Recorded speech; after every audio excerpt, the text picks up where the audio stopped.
कहानी का शीर्षक बाबा साहब और खोया हुआ दस्तावेज। ये कहानी 1948 की है। स्वतंत्र भारत के संविधान निर्माण का काम अपने अंतिम चरण में था।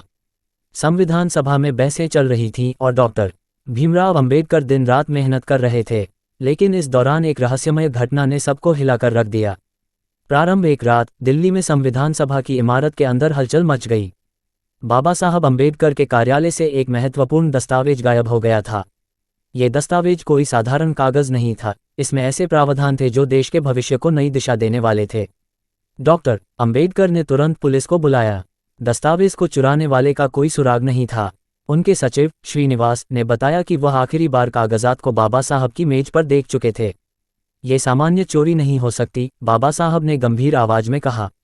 कोई है जो नहीं चाहता कि यह संविधान पूरा हो।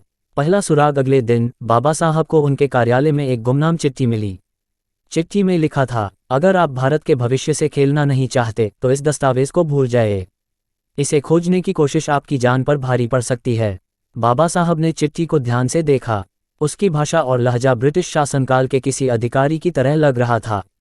उन्होंने अपने विश्वासपात्र सहयोगी जयकरण को बुलाया। जयकरण, इस मामले को हम खुद हल करेंगे। पुलिस पर भरोसा नहीं कर सकते। हमें संविधान को समय पर पूरा करना है, चाहे इसके लिए किसी भी साजिश का सामना करना पड़े। एक अज्ञात मकान। जांच के दौरान जयकरण को एक गुप्त सूचना मिली कि दिल्ली के बाहर पुराने किले के पास स्थित एक सुनसान मकान में संदिग्ध गतिविधियां हो रही हैं। बाबा साहब और जयकरण ने योजना बनाई कि वे रात में उस मकान में जाएंगे। रात के अंधेरे में दोनों चुपचाप मकान में दाखिल हुए।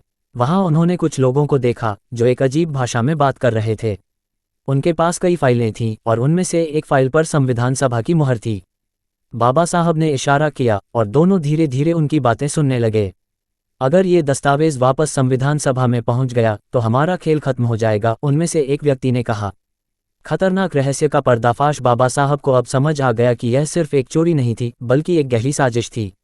ये साजिश उन ताकतों की थी जो नहीं चाहती थी कि भारत एक स्वतंत्र और समतामूलक देश बने। उन्होंने दिल्ली वापस जाकर प्रधानमंत्री नेहरू और सरदार पटेल को ये बात बताई। नेहरू ने तुरंत सुरक्षा कड़ी करने का आदेश दिया, लेकिन बाबा साहब को पता था कि यह मामला यहीं खत्म नहीं होगा। आखिरी टकराव कुछ दिन बाद बाबा साहब और जयकरण ने संदिग्ध व्यक्तियों का पीछा करते हुए उन्हें दिल्ली की पुरानी खिड़की इलाके में पकड़ लिया। वहां छुपे हुए एक गुप्त तहखाने में उन्हें वह दस्तावेज मिला। लेकिन कहानी यहीं खत्म नहीं हुई। दस्तावेज के साथ उन्हें एक और फाइल मिली जिसमें कई बड़े भारतीय नेताओं के खिलाफ साजिशें दर्ज थीं। ये रहस्य खुलने पर स्पष्ट हुआ कि कुछ विदेशी ताकतें और देश के भीतर कुछ भ्रष्ट लोग संविधान निर्माण को विफल करना चाहते थे। ये सिर्फ मेरे लिए नहीं बल्कि पूरे भारत के लिए लड़ाई है, बाबा साहब ने कहा। उन्होंने दस्तावेज को वापस लाकर संविधान सभा में पेश किया। अंतिम मोड़ संविधान 26 नवंबर 1949 को पूरा हुआ। लेकिन बाबा साहब जानते थे कि यह उनकी आखिरी लड़ाई नहीं थी। वह अपने सपनों के भारत को गढ़ने के लिए हर साजिश का सामना करने को तैयार थे। ये कहानी न केवल रहस्य बल्कि बाबा साहब के अदम्य साहस और उनके योगदान को भी उजागर करती है। क्या इसे और विस्तार देना चाहिए? सूचना सिर्फ मान्यताओं और जानकारियों पर आधारित है। यहाँ ये बताना जरूरी है कि यह मेरा वीडियो किसी भी तरह की मान्यता जानकारी की पुष्टि नहीं करता है। किसी भी जानकारी या मान्यता को अमल में लाने से पहले संबंधित विशेषज्ञ से सलाह लें। धन्यवाद।